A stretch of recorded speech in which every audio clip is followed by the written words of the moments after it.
Assalamualaikum warahmatullahi wabarakatuh. Selamat pagi anak-anak. Selamat berjumpa kembali dengan Bu Hasna dalam pelajaran Bahasa Indonesia. Minggu ini adalah pertemuan kita yang ketiga. Pertama identifikasi, kedua struktur, sekarang kebahasaan. Yang akan kita mulai, kita lanjut. Ya, selalu anak-anak ingat selalu ya, 5 hal penting dalam mencegah COVID. Karena negara kita masih dalam masa pandemi.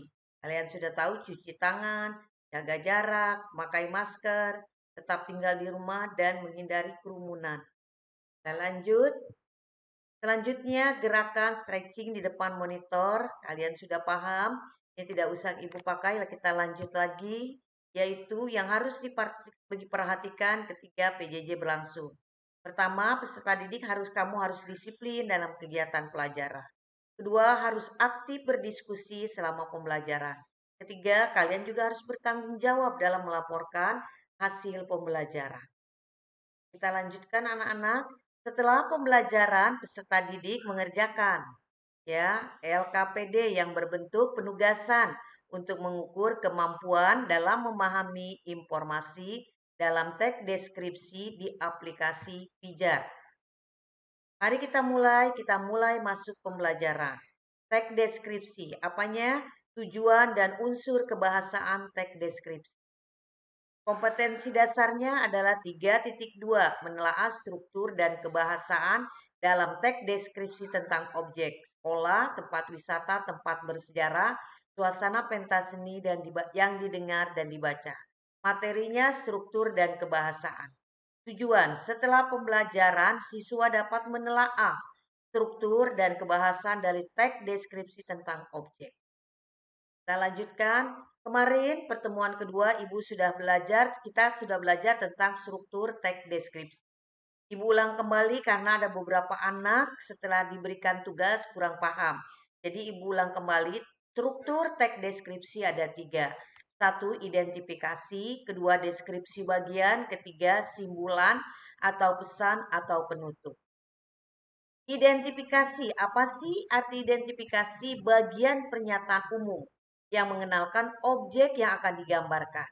Bisa nama objek, bisa lokasi, bisa sejarah, jala lahirnya, dan sebagainya. Yang kedua, deskripsi bagian. Bagian yang berisi tentang perincian secara detail bagian-bagian objek yang digambarkan atau dideskripsikan. Simpulan, kesan penutup bagian akhir atau penutup yang berisi tentang simpulan secara keseluruhan objek. Penulis terhadap objek yang dideskripsikan. Ibu kasih contoh identifikasi. Badak bercula 1 adalah salah satu di antara hewan yang dapat ditemukan di Indonesia. Identifikasi mengenalkan objek. Di sini objeknya apa? Badak bercula 1. Dideskripsikan, apa sih badak bercula 1? Seperti namanya. Ya, apa maknanya? Keunikan badak ini adalah culanya yang tunggal.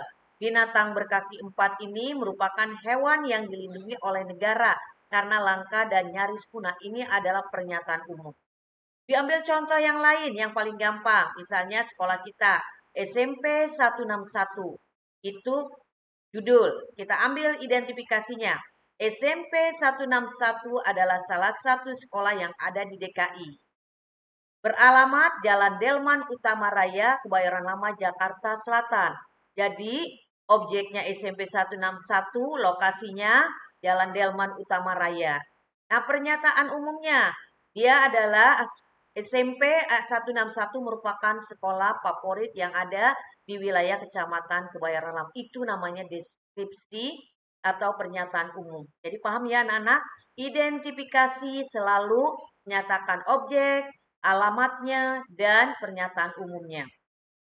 Ambil contoh yang kedua, deskripsi bagian. Ini rincian. Rinciannya apa contohnya? Binatang ini artinya apa? Badak bercula 1, bermoncong panjang dan memiliki lubang hidung yang besar. Tepat di atasnya moncong adalah cula dan tanduk yang meliuk tajam. Sementara itu kupingnya lebar berada di bagian belakang kepala dan hampir berada di bagian leher. Nah, jadi rincian. Apa sih badak bercula satu? Dirinci. Apa? Moncongnya panjang, hidungnya besar, apalagi ada tanduknya meliuk, kupingnya lebar, dan bagian belakang ada kepala. Itu paragraf kedua. Paragraf ketiga, badannya besar dan berotot. Paragraf keempat, badak tubuhnya dilapisi kulit tebal. Paragraf kelima, badak yang besar ini disokong oleh keempat kaki. Nah, jadi dirinci. Apanya? Moncongnya, badannya, sekujur badannya, terus apalagi? Keempat kakinya yang menopang. Itu namanya deskripsi bagian. Terakhir, contoh simpulan atau kesan, yaitu alangkah luar biasanya binatang langka primadona ini. Nah, ini kesan, apa tuh? Pendapat umum. Ya, ini pendapat umumnya. Sudah sepatutnya kita semua turut melestarikan hewan ini. Dengan cara setidaknya benar-benar mengenal tak kenal maka tak sayang, bukan? Itu namanya kesan kita. Jadi ingat anak-anak, paragraf 1 biasanya identifikasi terdapat pada paragraf 1. Paragraf kalau dia dalam wacana ada 5, paragraf 2, 3, dan 4 biasanya deskripsi umum atau deskripsi bagian. Dan yang terakhir, paragraf paling terakhir itu adalah simpulan. Kesan umum terdapat di mana? Terdapat di kesimpulan. Jadi ingat anak-anak ya, kalau ibu menyuruh kamu menelaah struktur deskripsi, jadi kamu cari satu teks, kamu uraikan mana identifikasinya, mana deskripsi bagiannya, dan mana kesimpulannya. Sudah paham anak-anak? Yuk kalau sudah paham, ibu lanjut ya. Kita mulai kebahasaan. Kebahasaan dalam teks deskripsi. 1. Penggunaan kalimat rincian. 2. Penggunaan kalimat menggunakan serapan panca indera. 3. Penggunaan kata berimbuhan, kata dasar KPTS. 4. Penggunaan sinonim. 5. Penggunaan kata depan. Ya, terus kita lanjut. Ketujuh, penggunaan huruf kapital. Keenam, penggunaan huruf kapital. Dan ketujuh, penggunaan kalimat bermajas. Kita mulai dari yang pertama, penggunaan kalimat perincian. Ibu ambil contoh, ibuku orang yang sangat baik. Baiknya ini dirinci, bagaimana sih baiknya ibu? Nah, diuraikan, dia berusaha menolong semua orang. Dia ramah dan tutur katanya lembut kepada siapapun. Jadi, dia menolong baiknya, ramah dan tutur katanya lembut. Bu ambil contoh, Ani anak pandai. Bagaimana pandainya? Setiap ulangan dia selalu mendapat nilai 10. Kalau dia sedang berpresentasi, kata-katanya bagus dan dimengerti. Itu namanya pintar. Kita paham kan dirinci? Kita lanjutkan. Sekarang penggunaan kalimat yang menggunakan cerapan panca indera. Panca indera itu dapat dilihat, dapat didengar, dapat dirasakan. Ambil contoh, seolah-olah kita melihat pantai panjang dengan pasir putih. Kamu bisa tahu pantai itu panjang, pasir putih dari mana? Kita lihat, namanya seolah-olah kita melihat. Air jernih dengan buih-buih kecil. Dari mana kamu tahu? Dari lihat. Bukit hijau menjadi latar. Dari mana tahu? Dari melihat. Mendengar, debur ombak pantai terdengar berirama.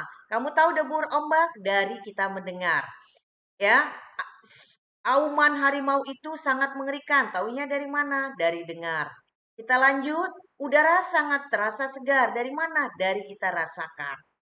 Yuk kita teruskan penggunaan berimbuhan kata dasar KPTS. Rumus, jika awalan men ditambah kata dasar KPTS, maka ya harus lulu. Ibu ambil contoh. Me tambah kukus. Jadi mengukus. Apanya yang hilang? K-nya hilang. Pikul, me tambah pikul, memikul. Apanya yang hilang? P-nya. Me tambah tindak, jadi menindak. Apanya yang hilang? KT-nya. Me tambah sisir, menjadi menyisir. Ya, apanya yang hilang? S-nya. Nah, itu namanya lulu. Nah, KPTS tidak lulu apabila kata dasarnya diawali oleh konsonan. Ya, konsonan yang bagaimana? Yang rangkap. Kita ambil contoh. Kritik. Konsonannya ada dua, yaitu K dengan R. Nah, dia tidak lulu, jadi tidak jadinya mengkritik. Tetap kritik dipakai. Me tambah prediksi karena konsonannya 2 P dengan R jadi memprediksi, dia tidak lulu. Tetap ditulis apa adanya. Me tambah transfer karena ada T dengan R jadi mentransfer. Kita lanjut. Nah sekarang kalian sudah paham lengkapi tugas ini. Ya, yang pertama, ayahku seorang dermawan. Nah, sekarang tugas buat kalian. Setelah memahami materi tentang kebahasan teks deskripsi, kerjakan tugas berikut dengan tepat dan teliti. Yang pertama, lengkapi kalimat perincian untuk mengkonkretkan kalimat di bawah ini. Contoh, ayahku adalah seorang dermawan. Dermawan itu apa? Kamu rincikan. Buat 3 kalimat. Seperti tadi Ibu katakan, Ani anak yang pandai. Rincikan pandainya. Kalau ulang ya, dia selalu mendapat nilai 10. Kedua, dia selalu berpresentasi dengan bahasa yang bagus. Ketiga, ya, bila tugas dikerjakan, tugasnya selalu mendapatkan nilai yang terbaik. Nah, itu namanya rincian ya, kalimat perinci. 2. SMP 161 Jakarta merupakan sekolah yang bersih. Kamu rincikan bersihnya itu bagaimana? Buat kalimat 2 kalimat. Ya. Nah, yang kedua tugasnya, tentukan kalimat serapan panca indera di bawah dengan membuka tanda checklist. Hijau lepas memandang, penuh dan pepohonan nan rindang. Sehingga kalau menurut kamu seolah melihat, checklist dilihat. Kalau seolah mendengar, checklist mendengar. Seolah merasakan, checklist dengan merasakan. Selanjutnya 1 sampai 5 seperti itu. Kamu sudah paham kan yang nak?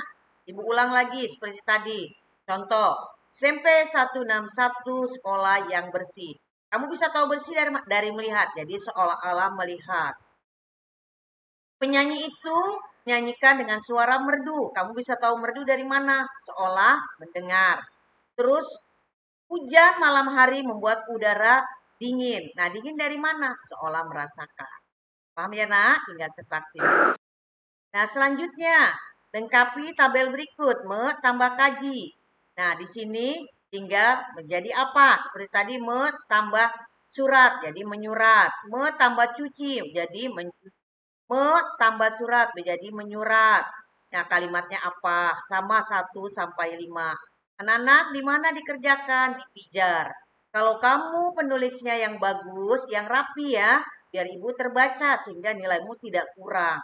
Walaupun benar semua, kalau tugas tulisan kamu coretan, ibu akan mengurangi nilai kamu. Ya, Bu anak, selamat mengerjakan. Satu lagi, ada beberapa anak yang belum mengerjakan tugas.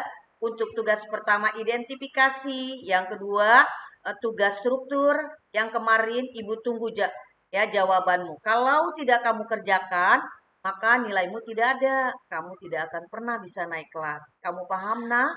Semuanya sudah paham? Mudah-mudahan ibu berharap kamu semua paham dan mau mengerjakan tugas kamu sehingga kamu menjadi anak yang pintar dan sukses dan berhasil. Semangat anak-anak ya, semoga kamu menjadi siswa yang rajin dan pintar. Semangat dan tetap semangat.